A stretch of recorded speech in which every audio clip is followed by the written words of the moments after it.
everybody, and welcome back to Ball Knowledge. Our preseason is rapidly coming to a close, and we have had a lot of memorable moments from preseason, but it's nothing in comparison to the excitement that we have to look forward to this regular NFL season, and we're just really about a short week away at this point. So I'm excited. I'm so glad you're here with me. This show is your one real source of truth for what you need to know in a quick 10-minute hit of what everyone's going to be talking about this week and what information that you can use to inform your betting, your fantasy football team, conversations, decisions that you make, everything you really want to know, I cover it. And if I don't, leave a comment and let me know what you want to hear me talk about, because I'd love to have these conversations with you guys. But the first thing that I really want to discuss with you guys, well, there's two. There's two things that are really popping out to me that we need to put a little bow on preseason with. And the first thing is the 5 major takeaways from this year's NFL preseason. So there are it's hard to pick, but I would say 5 really strong kind of storylines that have really grounded us in our preseason narrative. And I want to point those out to you because not only do those ground our preseason narrative, but these storylines that emerge in week 1, preseason times, those storylines which the media, myself, fans like you and I pick up on are used as a lens upon which we look through the franchise for the rest of the year. So I'm going to give you a couple examples of ways that preseason narratives have emerged and actually kind of shaped the way that we as fans look at the particular teams throughout the course of the year. So when we take a look at these takeaways from preseason, let's use them as a way to kind of ground ourselves in knowledge and things to watch out for and a storyline to watch it evolve over the course of the next 16, 17, 18 into playoffs weeks. But first, it's really crucial to talk about some major cuts that happened. This week, most of the teams in the NFL cut their roster down to the 53-man roster. And this is not something that I think is fun to talk about per se. It's actually really devastating for a lot of young men. And it is more than just a fun statistic that we talk about in the NFL, but it's actually a really humanistic issue that a lot of us in our lives encounter. What I mean by that is that every single year, about 1,200 players are cut from teams across the league. And this is a really brutal time. And it happens quick, right? Like they release the 53-man squad, woo, awesome. Okay, on to week 1. But this is 1,200 people whose lives their trajectories are really affected. And these are people who've been working their whole entire lives, most of them, to achieve Major League Football. So I think we could kind of look at this in 2 different ways. I mean, there's the Tommy DeVitos of the world, who he was cut from the Giants a day ago, and he got very quickly picked up by the Patriots to be their backup quarterback. So there's situations like that, but there's also 1,900 other people there's also a bunch of other people who may never see playing time again.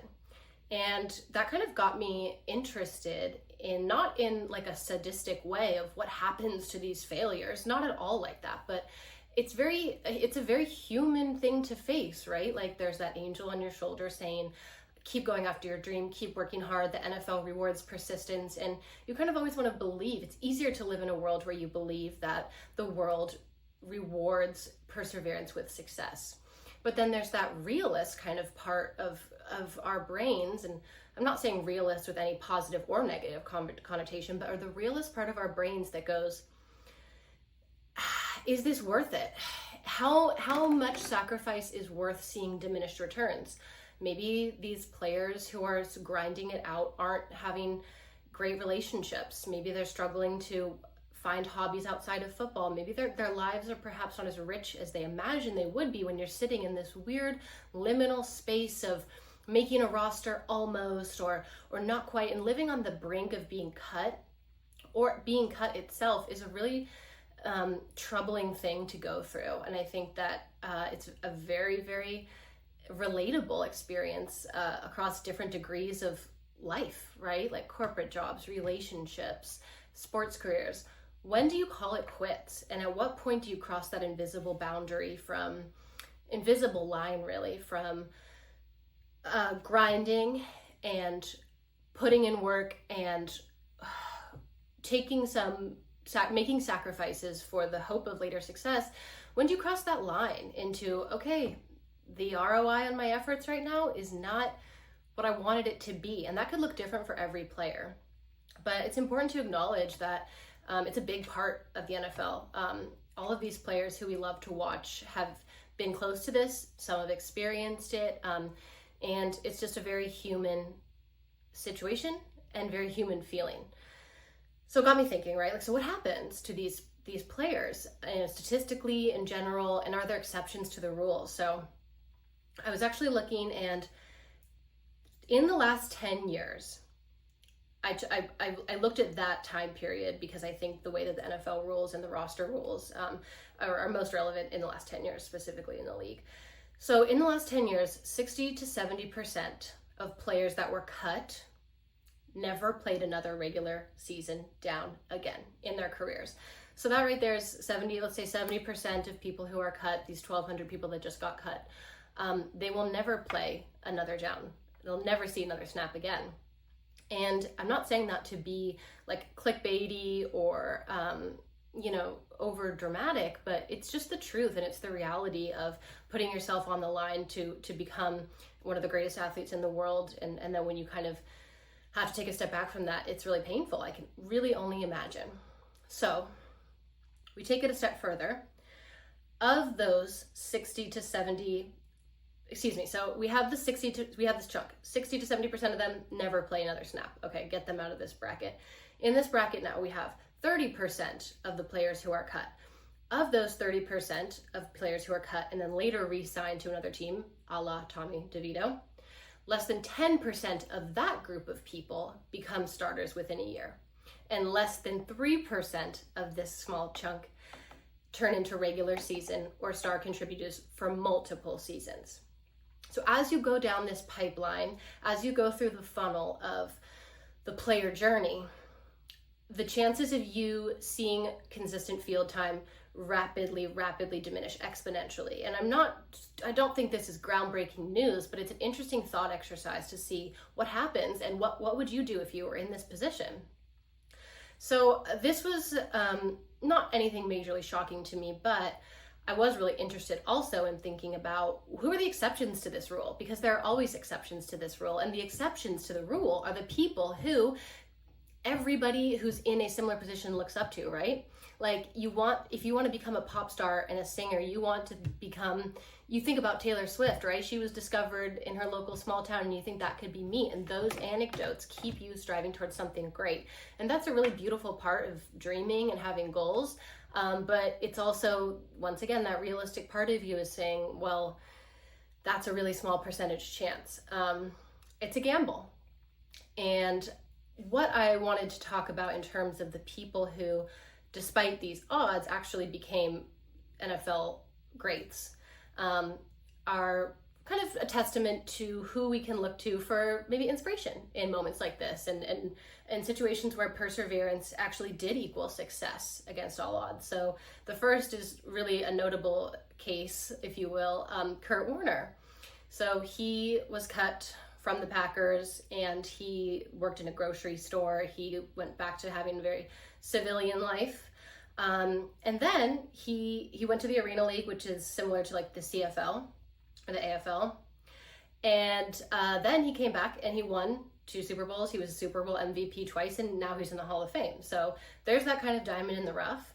Another time, Arian Foster was cut in the preseason, and then he led the NFL in rushing yards the next season. So right, when you hear stories like this, it kind of gets you fired up, and it gets you thinking like, oh, I would bounce back, right? Like I would keep trying. And so it's a fascinating debate to me, really. And then the third example was Raheem Mostert. I loved watching him on the 49ers. He was cut, and he bounced between 6 different teams at one point, actually. And then he joined the 49ers, where he was a standout in the playoffs. So there's definitely examples where it's been successful when people persevere, but it's important to acknowledge that this time in the NFL life cycle is a brutal time for a lot of people. And a player being cut sometimes isn't even a reflection of skill always. Sometimes it's a mismatch. Sometimes it's just the way that the team is set up. Maybe, you know, it's sometimes just unlucky and situational and circumstantial. So out of those, 1,200 people who got cut this year, I would be so excited to see some of those people come back and join another team and be a great success. Jake Haener is one of those quarterbacks like Tommy DeVito, who I have great hope and great faith will be amazing NFL stars one day. But there's a lot of names like that we could throw about in this discourse, and that's kind of the beauty and the pain of the NFL and of professional sports in general. So it's moments and topics like this that remind me why being a fan is such a magical experience, because you feel so close to these powerful people and these incredibly driven people and talented people, and you grow to know them and love them, and sometimes you hate them, but you're passionate, and that's just a really magical part about being a fan. So, long story short, I think it would be fabulous to see some of these players who got cut rise up and have a new life. But the reality says that won't always be the case. And if that's not always the case, then we all, I think, want the best for these players who decide to take another route and go down a different direction with their careers. So that is kind of the last time we have to have these major cut discussions leading up to the regular preseason, because now the 53-man roster is finalized. So now, something else about the preseason that I think is important to just wrap it in a bow is to point out 5 big takeaways that are threads of narratives that which we can look through the lens of to kind of help form our knowledge and takes and conversation about these teams. So and to give you an example of why these sort of preseason narratives become relevant, really are relevant, but become more relevant, is like, let's think back to the conversation around Caleb Williams last year. So this guy, he was a Bears rookie quarterback. He was drafted first overall, and he was expected to totally revamp the Bears offense, which is, no pressure, right? But he had a lot of sacks. He had a tough time getting adapted to the National Football League, to be honest.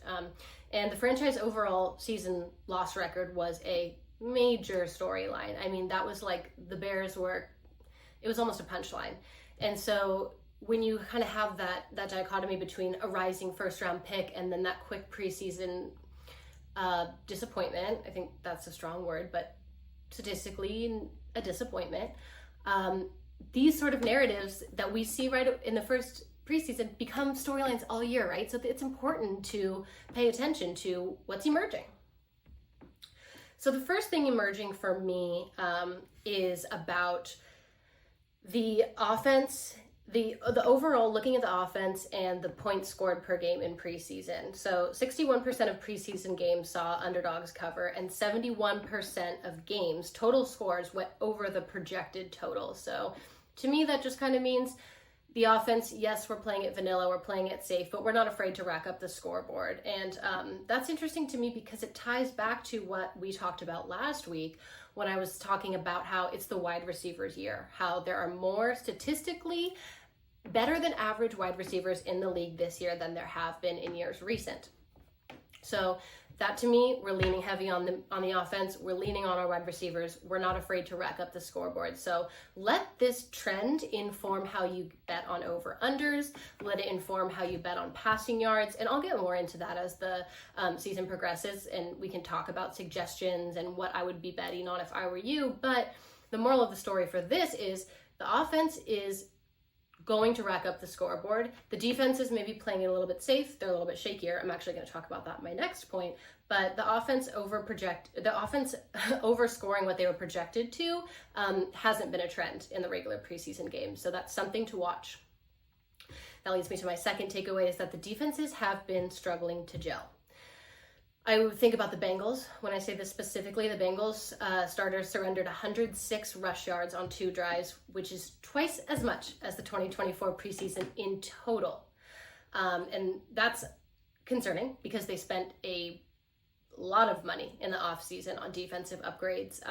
So to see this narrative start to emerge in the preseason can kind of get your brain thinking down that track. So when you are thinking about the Bengals, you're thinking about their defense, you're thinking about if you're playing the defense, if your team is playing them in regular season, you can kind of start to imagine what the outcomes might be. You can make some more informed decisions and have more informed conversations. But that defensive trend goes hand in hand with the offenses kind of dominating the field, but is a interesting takeaway nonetheless. So our third takeaway for this 2025 preseason is the rookie quarterback versus veteran quarterback energy and chemistry on certain teams was palpable, and that leads to more postseason wins. So when I mention this, I first think about Jackson Dart, and then I think about the Browns, which I'm not going to open that can of worms. I always say that, but standouts like Jackson Dart on the Giants and Shedeur Sanders on the Browns did outperform expectations.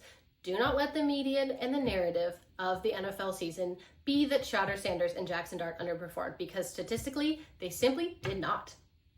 Dart posted 372 passing yards, 3 touchdowns, no picks, and he's Russell Wilson's backup. That is a strong quarterback locker room right there.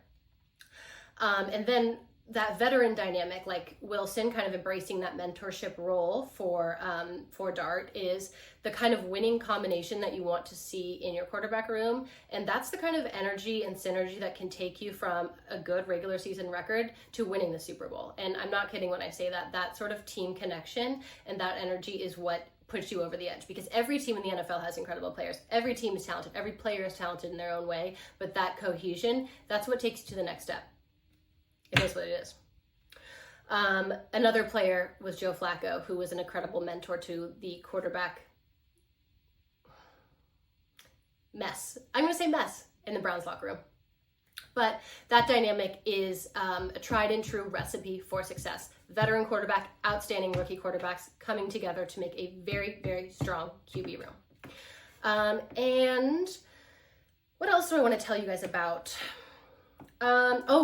Last thing I want to talk about for the takeaways is that the running back versus wide receiver dynamic, expect to see those roles being interchangeable. We saw it a little bit in the preseason, and I am pretty confident in saying that if a team is playing in a matchup that is not particularly pertinent or incredibly competitive, and you know the kind of matchups I mean when I say that, you can expect to see the wide receivers playing running back roles. We saw Deebo Samuel doing that in the Commanders game last week. He's a wide receiver. He played running back. So I think, I don't have any statistics to back that up, but I think the reason for that is that a lot of franchise players and coaches and defensive and offensive coordinators, for that matter, have switched teams.